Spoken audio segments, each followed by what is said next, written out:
시간 은혜 받으실 하나님 말씀은 신약성경 요한복음 8장 12절로 18절 말씀입니다.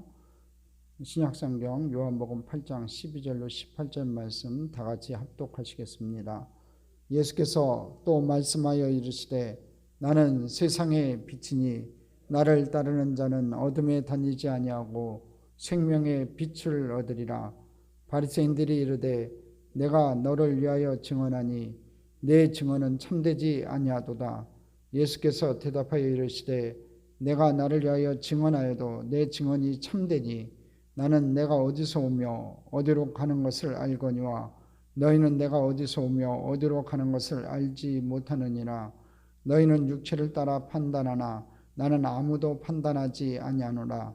만일 내가 판단하여도 내 판단이 참되니 이는 내가 혼자 있는 것이 아니요 나를 보내신 이가 나와 함께 계심이라. 너희 율법에는 두 사람이 증언이 참되다 기록되었으니 내가 나를 위하여 증언하는 자가 되고 나를 보내신 아버지도 나를 위하여 증언하시느니라. 아멘. 할렐루야. 오늘 이 밤에 하나님의 크신 은혜가 우리 귀한 성도님들 가운데 넘쳐날 줄 믿습니다. 나는 생명의 빛이라 하셨는데 오늘 여러분 인생 가운데 있던 모든 어둠이 벗겨지는 축복의 참빛이 비춰지기를 주님의 이름으로 축원합니다.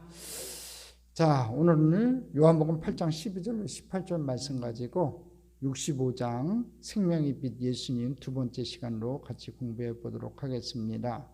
자, 네 번째로 이제 12절의 이 배경에 대해서 좀 살펴보고 넘어갑니다. 우리 12절 같이 한번 읽어보겠습니다. 예수께서 또 말씀하여 이르시되 나는 세상의 빛이니 나를 따르는 자는 어둠에 다니지 아니하고 생명의 빛을 얻으리라.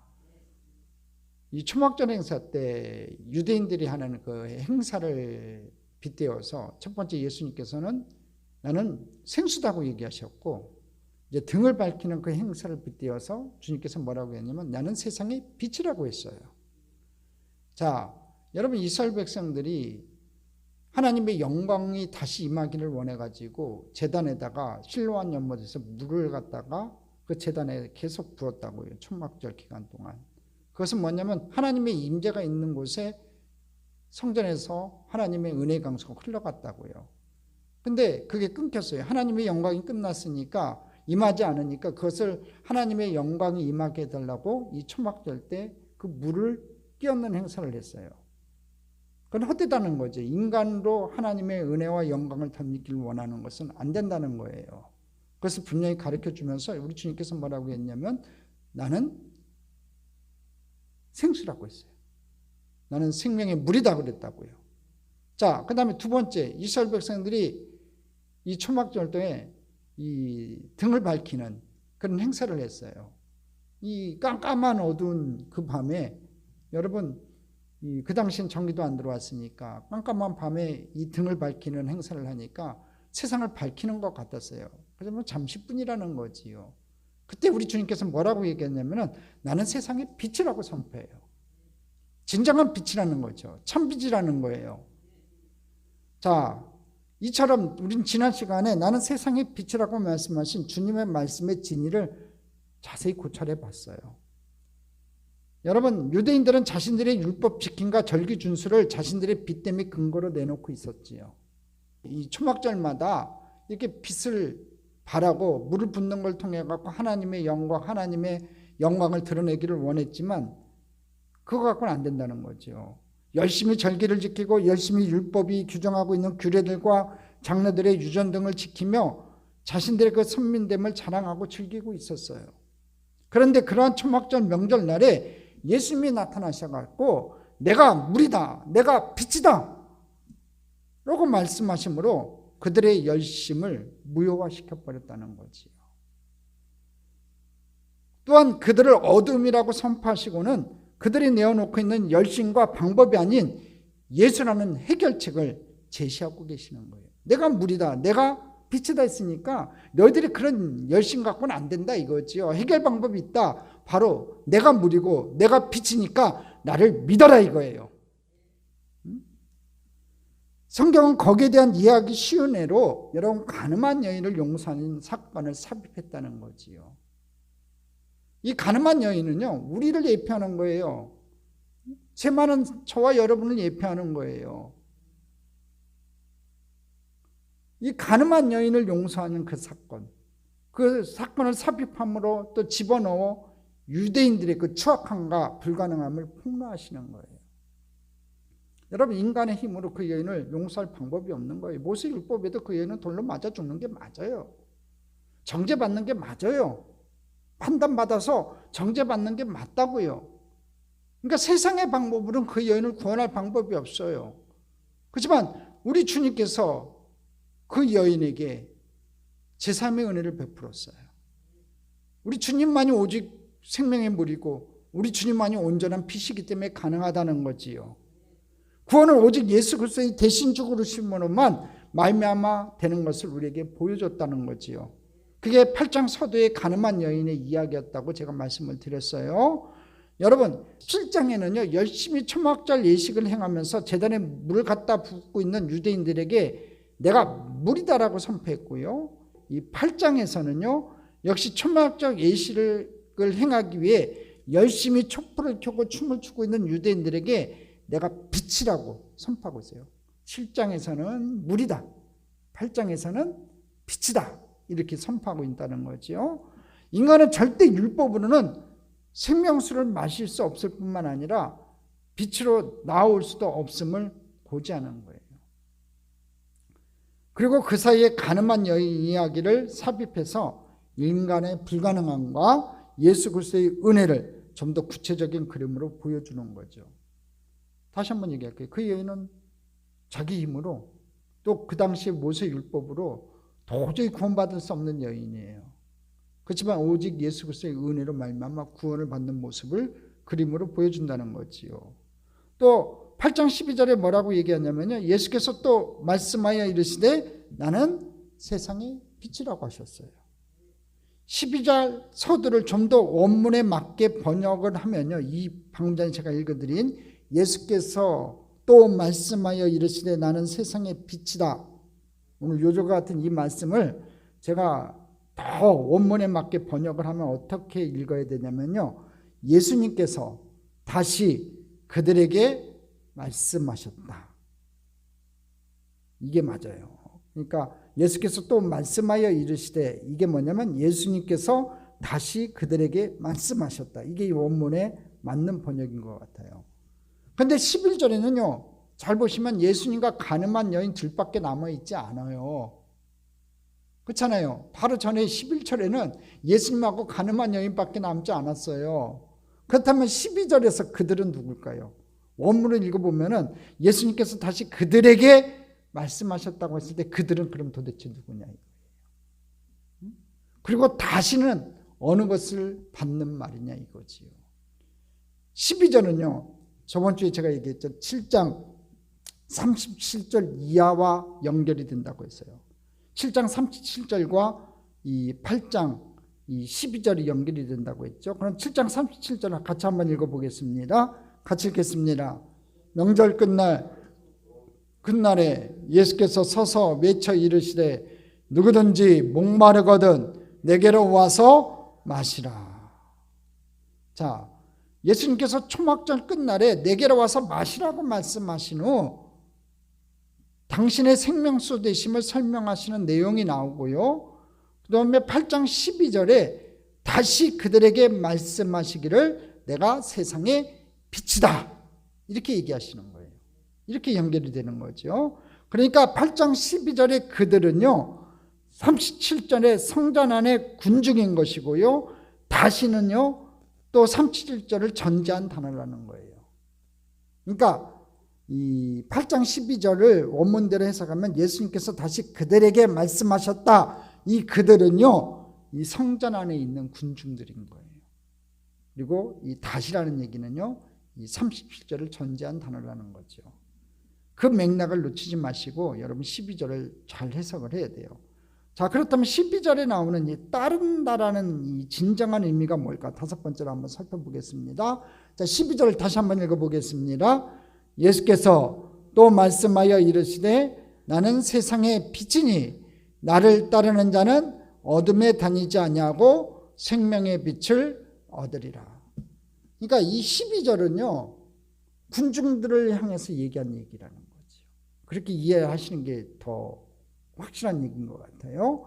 자, 근데 이 따른다, 나를 따르는 자는 어둠에 다니지 아니하고 생명의 빛을 얻으리라 했어요. 그러니까 이 빛이 되는 비결은, 빛을 얻는 방법은 뭐냐면 예수님을 따라야 돼요. 그럼 그 따른다는 그 전제가 뭐냐 이거지요.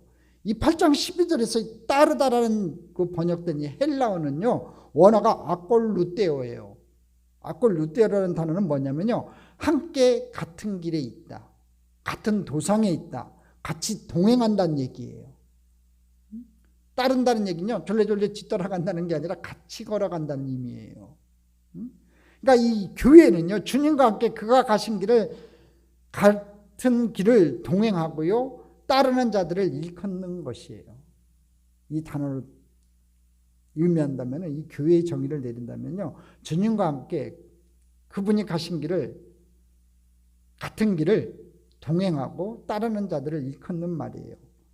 우리가 지난 시간에 공부한 것처럼요 주님은 남편이신 하나님을 떠나 세상과 가늠한 교회를 대신해서 돌에 맞아 죽으심으로, 다른 말로 십자가를 지시는 것으로 새로운 하나님의 백성의 창조를 완성해내셨어요.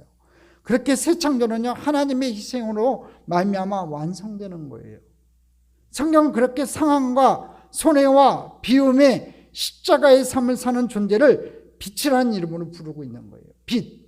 이 빛은 뭐냐면요 여러분, 저와 예수님이 같은 길을 걸어간다, 동행한다는 의미는 뭐냐면 예수님처럼 죽어야 되는 거예요. 희생해야 되는 거예요. 할렐루야. 그게 없으면요 동행이 아니지요. 예수님과 같은 길을 손잡고 가는 거는요, 여러분 예수님이 희생했잖아요. 우리를 위해서 희생했고, 우리를 위해서 십자가에 달려 돌아가셨고, 그가 상함을 당했고, 그가 손해를 받고, 그가 비움을 당했던 것처럼 우리가 똑같이 그런 일들을 당해야 돼요.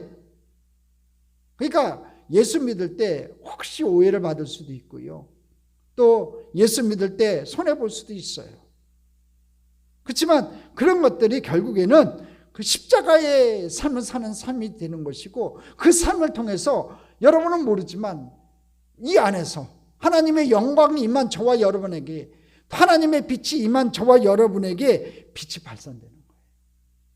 빛쳐라 빛 해갖고 빛이 나오는 게 아니에요, 여러분. 이 하나님께서 주시는 이 빛은요 주님과 함께 걸어가면서 내가 희생되고 내가 죽어갈 때 나타나는 빛이에요. 우리 교회가 그렇게 돼야 된다는 거죠. 하나님 나라는요 절대 세상의 힘으로, 권력으로, 재물로 확장되고 완성되는 게 아니에요. 근데 자꾸 이 교회 안에 세상적인 가치관이 들어오고 세상적인 그런 생각들이 들어올 때가 참 많아요. 이런 것들이 물리쳐야 돼요. 제일 먼저 우리가 물리쳐야 될 게 뭐냐면 세상적인 생각이에요. 세상적인 계산들이에요. 이런 것들을 물리쳐야 돼요. 오직 주님의 십자가만을 바라보고 그 발걸음을 쫓아가는 저와 여러분이 되기를 주님의 이름으로 축원합니다. 하나님 나라는요 세상 사람들이 보기에 바보 같은 십자가의 삶에 의해 확장되고 완성이 되는 거예요. 세상 사람들은요 십자가를요 바보라고 그래요. 치욕이라고 생각해요. 근데 세상 사람들이 보기에 그 바보 같은 그 십자가의 삶, 내가 희생하는 삶을 통해 가지고 확장되고 완성이 된다는 거예요. 그게 하나님 나라의 삶의 원리이기 때문에 그렇다는 거지요. 그래서 빛이신 예수님이 십자가를 지시는 것으로 교회를 탄생케 하셨어요. 예수님께서 빛이 되시는 거예요. 나는 세상의 빛이라고 했던 그 빛은요 주님께서 십자가에 달려 돌아가시고 부활하심으로 말미암아, 그분이 희생하심으로 말미암아 그것이 참 빛이 됐다는 거예요. 마찬가지로 그 하나님 나라의 완성을 목적으로 하는 예수 그리스도의 새 창조에 우리가 빛으로 초청을 받았다는 거지요. 저와 여러분이 빛으로 초청을 받은 거예요. 예수님을 따르는 자가 됐다는 건요 생명이 빛이 된다고 했으니까 저와 여러분도 빛을 발할 수 있다는 거예요. 지금 12절 말씀은요 나를 따르는 자는 어둠에 다니지 아니하고 생명의 빛을 얻으리라 했던 얘기는 무슨 얘기냐면 저와 여러분도 빛을 발하는 존재가 될 수 있다는 겁니다. 따라서 우리 성도들은요 이 십자가의 삶을 삶으로 하나님 나라를 세상에 전파해야 하는 의무와 책임을 부여받은 사람들이라는 거예요. 빛을 발해야 돼요. 예수님과 같이 똑같이 희생하고 똑같이 나를 죽이는 그런 삶을 우리가 살아가야 된다는 거죠. 그게 예수님의 지상 대명령이고 그것을 쉬운 말로 전도라고 하는 거예요. 여러분, 전도. 말로만 전도하는 게 아니라요, 우리가 본으로 보여야 돼요. 우리는 그렇게 십자가를 지신 예수님을 따라가면서 작은 빛으로서의 삶을 살아가야 된다는 거지요. 십자가는 그런 거예요. 빛은 그런 거예요.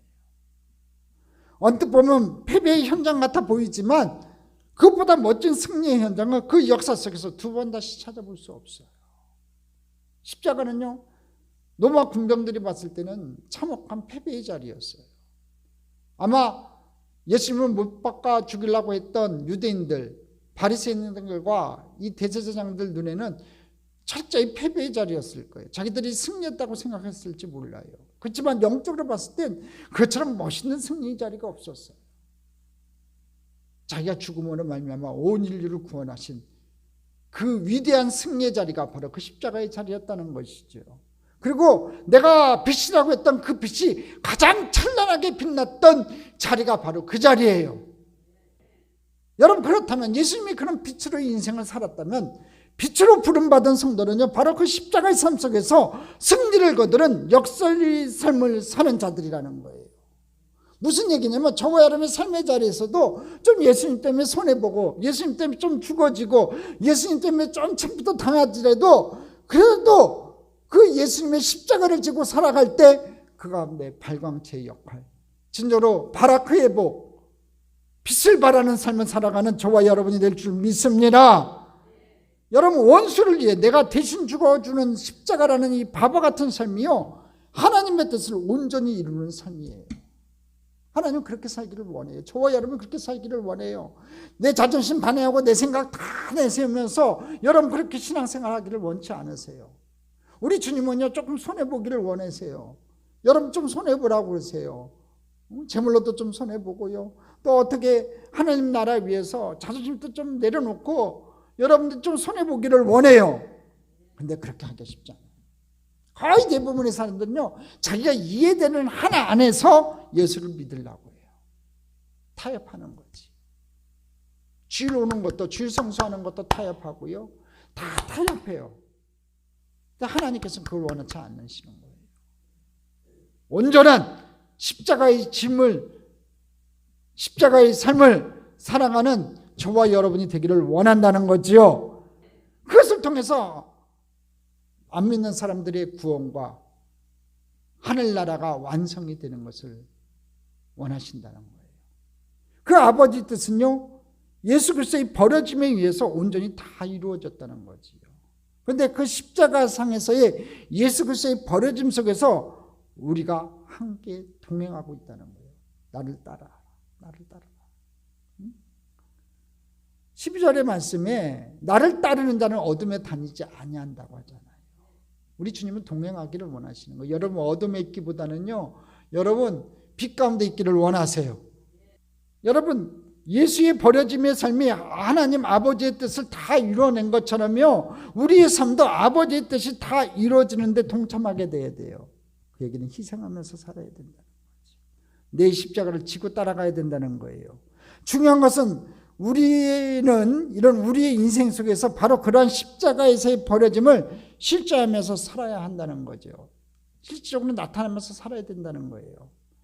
한번 정리를 해볼게요. 이 12절이 너무나 중요한 구절이라 제가 많은 시간 지금 할애를 해요. 여러분 정리를 한번 해볼게요. 십자가상에서 일어난 예수 그리스도의 이 버려짐에 의해서 교회가 탄생됐어요.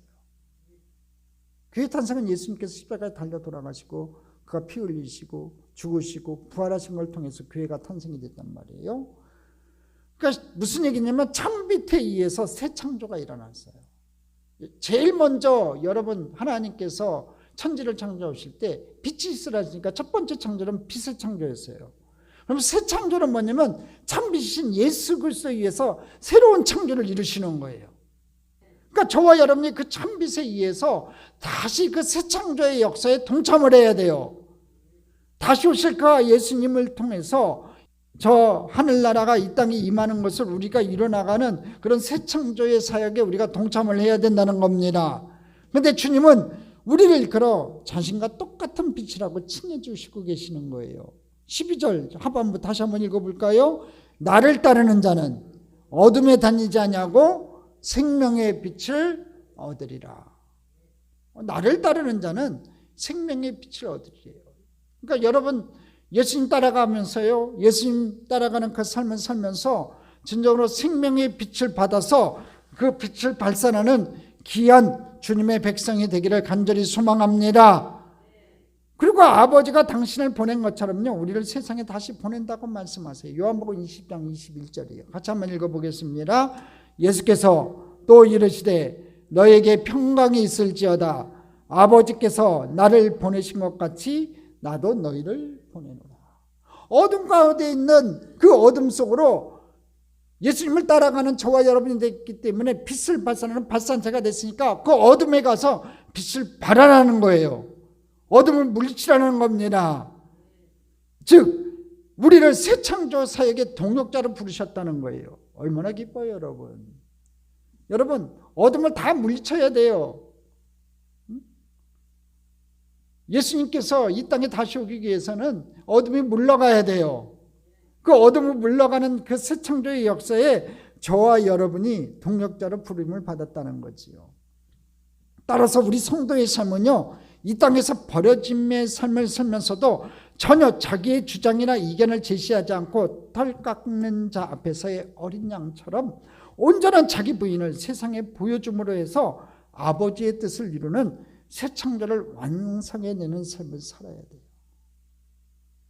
여러분, 털 깎는 사람 앞에 양이 얼마나 무서운 줄 아세요? 부들부들 떨어요. 털을 깎는데요, 양의 털을 한번 깎았더니 다 벗겨내요. 그렇잖아요. 그렇기 때문에 이 양들은요, 이 양털이 있기 때문에 따뜻하고 그런 것을 느끼고 사는데 그걸 다 벗겨내니까 여러분, 이 양털 깎는 사람 앞에 서면요, 양들이 부들부들 떨어요. 자기 모든 것을 내놓는 것 같은 삶이거든요. 그런 어린 양처럼, 털 깎는 자 앞에 서 있는 어린 양처럼 우리가 다 내어주더라도 진정으로 온전한 그 자기 부인을 통해 가지고 내 빛이 발산돼서, 내가 죽어져서 내 빛이 발산돼서 하나님의 영광을 드러내는 삶을 사는 저와 여러분이 됐으면 좋겠습니다. 그래, 우리 주님은요, 십자가 달리실 때 혼자 달리신 거 아니에요. 우리와 함께 달리시기를 원하셨고 저와 여러분이 함께 달리시기를 원하셨어요. 그리고 같이 버림을 당하셨어요. 저와 여러분 버림당한 자예요. 뭐 영화, 공명을 얻기 위해서 예수 믿는 거 아니잖아요.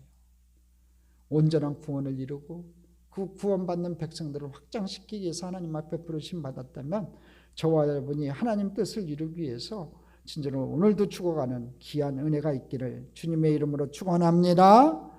여러분, 어둠뿐인 이 세상에 빛이 오셔서 십자가를 지시고 아버지 하나님께 버림을 당하시면서도 완전한 순종을 하심으로 아버지의 뜻을 다 이루신 것처럼 우리 성도들도 이 세상의 빛으로서 참빛이신 예수님의 빛을 따라 하나님께 버려짐을 당하는 모습으로 산다 할지라도 하나님 아버지께 끝까지 순종하는 삶을 삶으로 말미암아 아버지의 뜻을 이루어 가야 한다는 거예요. 좀 예수 믿을 때 어려운 일 당할 수도 있지요. 참고 인내해야 돼요. 자기 성격 다 부리면 안 돼요. 자기 할 얘기 다 하고 살면요, 여러분 빛이 발산될 수가 없어요. 예수 그리스도의 빛은요, 생명의 빛은요, 내가 썩어 문드러질 때, 내가 그냥 녹아질 때 그 빛이 발산되는 거예요. 근데 내가 죽어지게 할 때 하나님께서는요, 쓰는 도구들이 있어요. 사람 막대기의 인생 채찍이라고 하지요. 그 사람 막대기의 인생 채찍 중에 첫 번째가 뭐냐면 자녀들이에요. 하나님은 자녀들을 통해 갖고 나를 꺾어버려요. 그렇지 않아요, 여러분? 내 마음대로 안 되는 게 자녀 아니겠어요? 저번 주일날도 제가 이제 예배 끝나고 설교 끝나고 이제 나가시는 분 중에서 기도받기를 원하시는 분이 있으면 이렇게 기도를 해드려요. 성도님 한 분이 눈물 뚝뚝뚝뚝 흘리면서 기도를 받고 갔어요. 아직도 저는 지금 3일이 지났는데 그 눈물이 잊을 수가 없어요.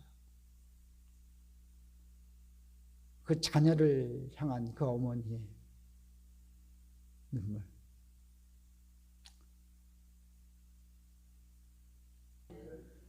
여러분, 내가 빛이라 선언하시고 너희도 세상의 빛이라고 선포하신 예수님의 말씀이 어떤 의미인지 여러분 이제 좀 아시겠어요? 여러분 빛 가운데 살아야 돼요. 여러분 빛처럼 살아야 돼요. 여러분 죽어야 돼요. 타야지요. 여러분 초가 타야지 빛을 발하잖아요. 희생돼야지 빛을 발하잖아요. 오늘 저와 여러분이 진정으로 빛을 발하면서 하나님의 영광을 드러내기 위해서 내 모든 것을 지어가는 귀한 은혜가 있기를 주님의 이름으로 축원합니다. 그게 여러분 잘 가는 길이에요. 속상하고 안타까운 것 같고 힘들고 괴로운 것 같아도요, 그게 잘 가는 길이에요. 할렐루야.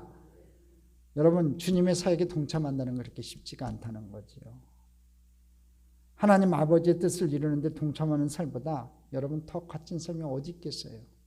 힘들고 어려워도요, 그 주님의 삶, 세상에 빛으로 오셔서 어둠을 물리치는 그 주님의 삶, 사역에 동참하는 저와 여러분 되기를 주님의 이름으로 축원합니다. 여러분 너무 낙심하거나 좌절해서는 안 돼요. 힘내세요. 잘 이겨나갑시다. 자, 6번째 세상이라는 단어 우리 한번 살펴봅시다. 12절에 나오는 이 세상이라는 단어가 있어요. 한번 같이 읽어보겠습니다. 예수께서 또 말씀하여 이르시되 나는 세상의 빛이니. 예수님께서 12절에서 나는 세상의 빛이라고 얘기했어요. 세상의 빛, 세상의 빛. 그 세상의 정의를 좀 구체적으로 우리가 좀 알고 넘어가야 돼요. 예수님은 이 땅에 세상의 빛으로 오셨어요. 근데 그 세상은요, 여러분 어떤 세상이냐면요, 잘 이해하셔야 돼요. 예수님을 따르는 자들의 세상이에요. 바로 이어서 뭐라고 나와요? 나를 따르는 자는 하고 나왔잖아요. 그러니까 그 세상은 어떤 세상이냐면 예수님을 따르는 자들의 세상이에요. 예수님을 따라 어둠에 다니지 아니하고 생명의 빛을 얻을 자들만을 위해서 이 땅에 빛으로 오셨다는 거예요. 그러니까 요한복음 3장 16절 하나님이 세상을 이처럼 사랑하사 독생자를 주셨으니 그 세상 또한 전체 세상이 아니라 하나님의 택한 자들만을 가리킨다는 거예요. 주님은 그렇게 하나님의 택한 자들만을 위해 이 땅에 오셨어요. 그러니까 하나님을 영접하는 자들만을 위해서 이 땅에 오셨다는 거죠. 그리고 그들은 예수님을 따르는 자들이고 그들이 빛이신 예수가 주시는 생명의 빛을 부여받아요. 이제 잘 들어야 돼. 이게 이제 조심스러운 부분인데 뭐냐면은, 그래요. 예수님께서는 이 세상의 모든 사람들을 위해서 이 땅에 오신 건 맞아요. 대속의 사건의 그 은혜의 구원의 은총을 없앴다고 받아들인 사람만이 구원의 반열에 이르잖아요. 그렇죠? 그러니까 예수님께서 효력이 미치는 사람, 예수 그리스도의 십자가 보혈의 피에 효력이 미치는 사람은요, 예수님을 받아들이고 예수님을 따르는 자들이 하나다는 거예요. 그러니까 이 세상이라는 단어는요, 넓게는 전체 세상을 얘기하기도 하지만 더 엄밀하게 축소를 한다면 예수 그리스도를 영접하는 자들이 세상으로 한정된다는 거예요. 보세요. 유대인들, 바리새인들, 사두개인들, 대제사장들 예수님 따라다녔어요? 따라다니긴 했죠. 따라다니면서 예수님 믿었냐 이거예요. 안 믿었잖아요. 잡아 죽이려고 했잖아요. 율법을 딱 안식일의 법을 잡아갖고 죽이려고 했고요. 모세 율법을 가지고 와서 가늠한 여인 딱 들여대놓고서 어떻게 말하는가 해갖고 올무 잡아가지고 그걸로 책 잡고 그 사람을 갖다 정죄하려고 했지요. 여러분 예수님 믿어서 따라다닌 거 아니에요. 그렇잖아요, 여러분. 그러니까 이 성경에서 말하는 세상은 첫 번째로는 온 세상이에요. 전 우주적인 영역으로 미쳐요. 구원의 효력은 그렇게 미쳐져요. 근데 중요한 것은 진짜 모든 사람이 미친다고 다 예수 믿어요, 여러분? 아니잖아요. 그러니까 오늘 본문에 예수께서 또 말씀하여 이르시되 나는 세상의 빛이다.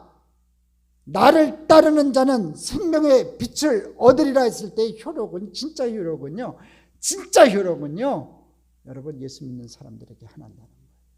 예수님을 따르는 자에 하나님 거예요. 예수님을 따르는 자들이 생명의 빛이 되는 거예요. 유대인들은요, 그 빛이신 주님을 따르기는커녕 죽이려 했잖아요. 어둠이라는 거지요. 따라서 그들은 어둠을 증명하고 있는 거예요. 어둠이 맞는 거예요. 어둠은 자신이 어둠을 지적하는 빛을 용납하지 않아요. 어둠을 없애려고 하는 빛을 싫어해요. 어둠이 좋은 거예요. 자기가 어둠 속에 있는지도 모르고 그 어둠이 좋은 거예요. 방탕한 게 좋고요, 술 취한 게 좋고요, 세상에서 노세 젊어서 노세 하고서 노는 게 좋아요. 제가 목사돼 보니까 알겠어요. 제가 여의도 순복음교에서부터 많은 세월을 목회했지만 거기서 못 벗어나요. 그 한계를.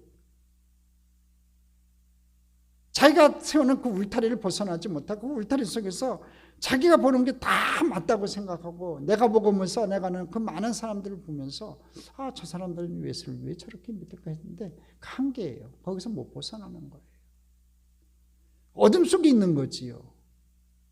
입으로는 예수를 믿었다면서 진실된 그 자기의 행위를 하나님 앞에 보이지 못하고요, 그렇게 살아가지 못하는 사람들. 저도 왜 정치적인 색깔이 없겠어요? 색깔이 있죠. 분명히 저도 색깔이 있어요. 근데 절대로 제가 여러분한테 무슨 색깔이 있다고 보여주질 않잖아요. 여러분, 그건 목회에 아무 상관이 없기 때문에 그래요. 근데요, 성도들이 예수 믿으면서 예수 믿는 거하고 이 정치적인 색깔하고 묶어버리는 사람들이 많아요. 왜 그런지 모르겠어요.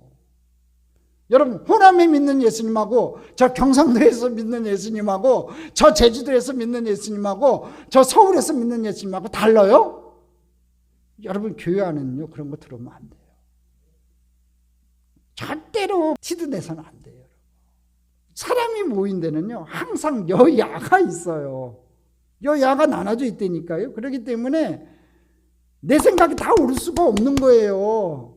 여가 있으면 야가 있는 거고 야가 있으면 여가 있는 거예요. 사상적인 생각도 진보적인 생각이 있으면 보수적인 생각이 있어요. 이게 서로 이게 틀린 게 아니잖아요. 서로 다를 뿐이에요. 서로 상대방을 인정해주고 좋은 것은 발전해 갖고 이렇게 나아가면 되는데 이 교회 안에 이상하게 이 정치적인 색깔을 갖고 들어와 가지고 교회를 어렵게 하는 사람들이 있어요.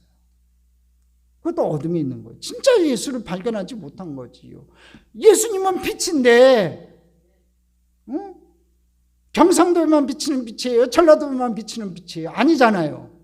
온 세계를 비치는 빛이잖아요. 그러니까 그런 거 교회 안에 쓸데없는 거 다 어둠에 있는 거예요. 그 어둠들 다 물리치는 저와 여러분 됐으면 좋겠습니다. 여러분, 바리새인들은 어두운 자였어요. 예수님을 따르는 제자들은 빛이었어요. 또 12제자뿐만 아니라 진짜로 예수님을 따르는 많은 사람들이 있었어요. 그 제자들도 빛이에요. 너는 생명의 빛이라고 했어요. 생명의 빛으로 살아가는 저와 여러분이 됐으면 좋겠습니다. 자, 그 빛은 어떤 빛이냐면 7번째로 방향성을 밝히는 빛이에요. 13절 14절 읽어보겠습니다. 같이 읽겠습니다. 바리새인들이 이르되 내가 너를 위하여 증언하니 내 증언은 참되지 아니하도다. 예수께서 대답하여 이르시되 내가 나를 위하여 증언하여도 내 증언이 참되니 나는 내가 어디서 오며 어디로 가는지 알거니와 너희는 내가 어디서 오며 어디로 가는 것을 알지 못하느니라. 자, 예수님이 나는 세상의 빛이라고 했어요. 내가 세상의 빛이다 이렇게 선포하니까 바리새인들이 웃기지 말아라 거예요. 자신에 대해서 증거하지 않았냐 이거예요. 네가 세상에 비치면 다른 사람들이 그 증거를 해야 되는데 너 혼자 얘기하지 않느냐 이 얘기예요. 응?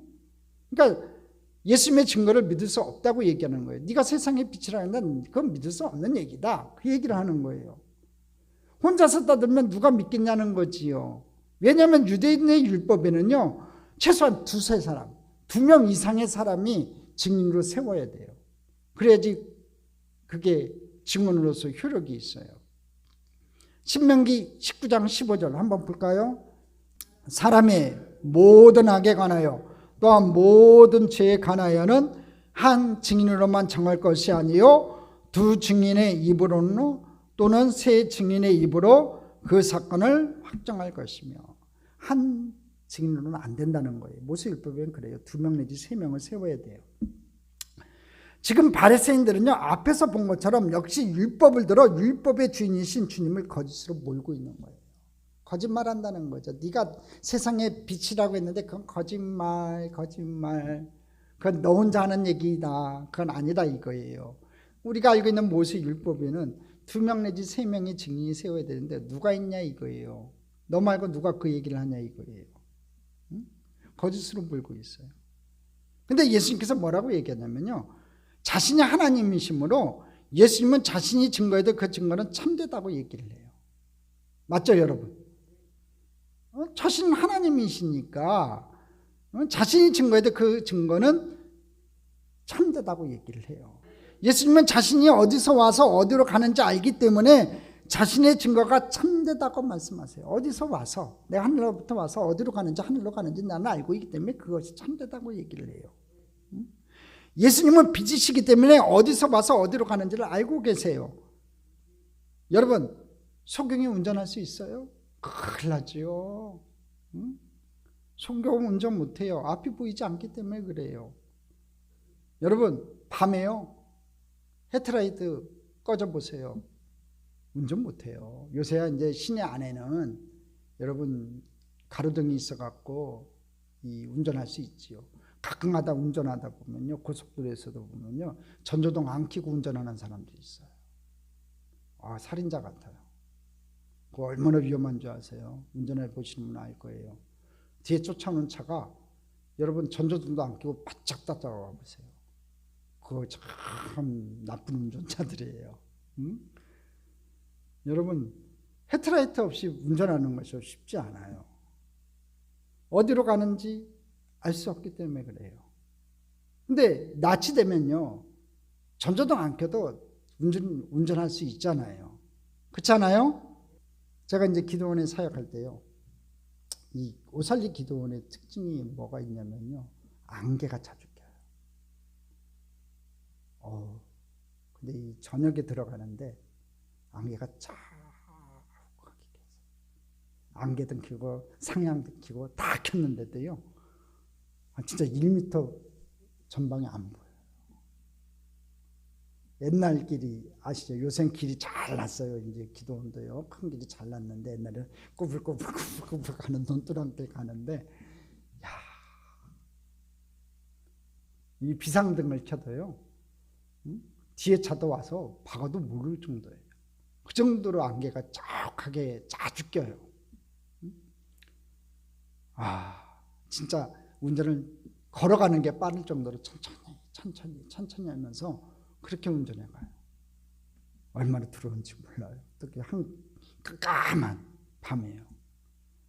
여러분, 어둠은요, 우리에게 가져오는 게 이 무서움이에요. 근데요, 빛은요, 길을 환하게 비춰줘요. 낮에 여러분 길을 비춰주잖아요. 눈이 밝고 빛이 비쳐야 우리는 앞을 볼 수 있고 앞을 향해 나아갈 수 있어요. 저와 여러분 소경이 아니에요. 영적인 눈을 떴어요. 세상 사람들은요, 예수님을 알지 못하기 때문에 영적인 소경이에요. 방황하고 있다고요. 길 못 찾아 헤매고 있다고요. 또 어둠 속에 있다고요. 그러니까 두 가지가 다 짬뽕이 된 거예요. 눈도 소경이요, 세상도 어둠 가운데 있어요. 칠흑같이 어둠 가운데 있는 사람들이에요. 여러분, 불쌍하지 않아요? 우리가 빛을 비춰주고 어둠을 물리쳐주고 그들에게 창기를 비춰줄 수 있는 저와 여러분이 되어야 될 줄 믿습니다. 예수님은요, 세상의 빛이므로요, 어디서 와서 어디로 가는지 알고 계신 분이에요. 근데 바리새인들은 피조물이었기 때문에 빛이 없어요. 어둠이었어요. 그들은 빛이 없으므로 어디서 와서 어디로 가는지 알지 못하는 자들이에요. 그들은 소경과 같은 자들이었어요. 그들은 예수님 믿기 전에는요, 무엇을 위해서 사는지 왜 사는지 알지 못하는 자들이에요. 어둠에 있는 자들이에요. 어둠 속에 있는 그들도요, 근데 중요한 것은 예수님을 영접하면 인생의 방향 감각이 생겨요. 예수님 따라 어디로 와서 어디로 가는지 알게 돼요. 저와 여러분이요, 예수 믿으면서 확실한 위로를 받는 건요, 우리가 어디로 가는지 알고 있다는 거예요. 저와 여러분 어디로 가는 백성이요? 천국 백성이니까 천국을 향해서 가는 그 천국의 도상길에 있는 저와 여러분이에요. 낙오되면 안 돼요. 제가 믿음의 여정길 해갖고 지금까지 10편을 설교를 했었는데, 여러분 이스라엘 백성들이 출애굽을 해가지고 애굽 땅에서 벗어나서 여러분 가나안 땅까지 아직 들어가지는 못했지요. 여러분 가나안까지 인도받는데 40년의 길이 있었어요. 그 40년의 여정마다 불평하고 원망해서 하나님 앞에 징계받고 하나님 앞에 벌받아서 죽은 사람들도 있어요. 결국에는 여호수아 갈렙이 빼놓고는요, 모세도 결국 죽으니까 여호수아 갈렙 빼놓고 또 1세대들 처음 난 출애굽한 어른들 다 죽고요. 2세대 요 어린 세대들이 장성해서 이제 어른이 돼서 가나안 땅에 들어가는 거거든요. 여러분 우리 인생길 여정길이요, 하나님과 같이 가는 길이지만 우리가 어디로 가는지 분명히 알고 있단 말이에요. 적각부리는 가나안 땅 천국을 향해 가나가는 그 도상에서 저와 여러분이 같이 걸어가고 있어요. 그러면 어둠 속에 빠져서 헤매고 있는 사람 건져내야 될 거 아니에요. 바로 일으켜 세워야 될 거 아니야 이거지요. 착각하고 있어요. 자기 합리화를 해갖고 자기가 타협해가지고 세상에 즐거워서 가는 그 발걸음들을 돌이켜야죠. 그 발걸음은요, 눈물 어서 가는 길이에요. 낭떠러지 길이에요. 떨어져서 죽어야 될 길이라고요. 사망의 은침한 골짜기에 빠지는 거예요. 여러분 바른 길로 저와 여러분이 인도해야 돼요. 저와 여러분이요, 빚이신 예수님을 영접하면요, 인생의 방향과 목적이 분명해져요. 힘차게 달려갈 수 있어요. 방향성이 생겨요. 그리고 흐트러진 사람들을 다시 일으켜 세울 수가 있다는 겁니다. 그렇게 살아가는 저와 여러분 되기를 주님의 이름으로 축원합니다. 자, 8번째로 중심을 보시는 예수님에 대해서 살펴봅니다. 15절로 18절 우리 같이 한번 읽어보겠습니다. 너희는 육체를 따라 판단하나 나는 아무도 판단하지 아니하노라. 만일 내가 판단하여도 내 판단이 참되니 이는 내가 혼자 있는 것이 아니요 나를 보내신 이가 나와 함께 계심이라. 너희 율법에도 두 사람의 증언이 참되다 기록되었으니 내가 나를 위하여 증언하는 자가 되고 나를 보내신 아버지도 나를 위하여 증언하시느니라. 벌써 18절에 보면 내가 나를 위하여 증언하는 자가 되고 나를 보내신 아버지도 나를 위해서 증언한다고 그래요. 그러니까 율법에 맞다 이거지요. 17절에 보면 너희 율법에도 두 사람의 증언이 참되다 했으니까 내 말이 참되다 이거예요. 자, 근데 중요한 게 있어요. 15절 16절에 보면요, 사람들은 예수님을 육체를 따라서 판단했어요. 너희는 육체를 따라 판단한다는 거지. 나의 몸만 보고 판단한다는 거지요. 15절 한번 읽어볼까요? 같이 읽어보겠습니다. 너희는 육체를 따라 판단하나 나는 아무도 판단하지 아니하노라. 너희는 육체, 너희들이 보이는 내 육체만 보고 판단한다는 거예요. 예수님이 요셉의 아들이요, 갈릴리 출신으로 생각했다는 거죠. 학문이 없는 사람으로 생각했다는 거예요. 자, 근데 여기서 이 판단한다는 이 판단이라는 말은요, 심판이라는 단어예요. 근데 여러분 판단한다, 심판한다는 건요, 정죄가 따라요. 여러분 유대인들은 예수를 육체를 따라 판단, 심판했어요. 그러나 예수님은요, 결코 사람을 판단하고 심판하지 않는다고 그러세요. 정죄하지 않는다고 했잖아요. 여인에게도 정죄하지 않는다고 했잖아요. 거룩한 분이 이 죄 많은 세상에 오셔서 사람을 심판하지 않으신다고 하셨어요. 죄 많은 여인에게도 내가 너를 정죄하지 아니하노라 이렇게 선포하셨잖아요. 여러분 예수님은 심판하지 않으시고요, 구원하세요. 할렐루야. 목적이 달라요. 유대인들은요, 바리새인들은 예수님을 심판하고 판단하고 정죄하려고 했지요. 근데 예수님은요, 구원하시고 싶은 거예요. 자기를 향해서 못 박는 사람들까지도 용서하시고 그들을 용서하시고 죽이려고 하는 그들까지도 최후의 순간까지도 돌이키기를 원하시고 계세요. 구원하시기를 원한다는 거지요. 예수님은 사람들을 육체를 따라서 판단하지 않으신다는 거예요. 너희들은 나를 육체를 따라서 판단한다고 하는데 예수님은 안 그래요. 예수님은 사람들의 중심을 보시고 여러분 평가하세요. 예수님은 빛으로 우리의 내면을 투시해서 보시는 분이에요. 빛이니까. 사람들의 속을 다 아시고 판단하세요. 그러므로 예수님의 판단은 참되신 거예요. 자, 그럼 빛 대신 하나님이 함께 하실 때 증거 효력이 발생해요. 16절에 같이 한번 읽어보겠습니다. 만일 내가 판단하여도 내 판단이 참되니 이는 내가 혼자 있는 것이 아니요 나를 보내신 이가 나와 함께 계심이라. 나를 보내신 이가 나와 함께 계심이라. 율법을 들어 율법의 주인이신 주님을 거짓으로 몰고 있는 이 바리새인들에게 이 바리새인들이 뭐라고 했어요? 스스로의 증거는 효력이 없다 이렇게 얘기했잖아요. 그런 바리새인들에게 이렇게 대답을 하시는 거예요. 예수님은 아버지 하나님이 당신과 함께 계심으로 당신의 증거는 혼자의 증거가 아닌 둘이의 증거가 되기 때문에 당신의 증거는 참이라고 말씀하시는 거예요. 너 율법에도 어긋나지 않다는 거지요. 맞는 말이지요. 예수님은 아버지와 항상 함께 존재하시는 분이기 때문에 예수님의 증거는 항상 둘의 증거가 되는 거예요. 이 얘기도 못 알아들어요. 이 바리새인들은. 예수님을 보내신 하나님이 예수님과 함께 하셔서 예수님을 증거하신다는 거지요. 여러분, 예수님이 왜 빛이 되세요?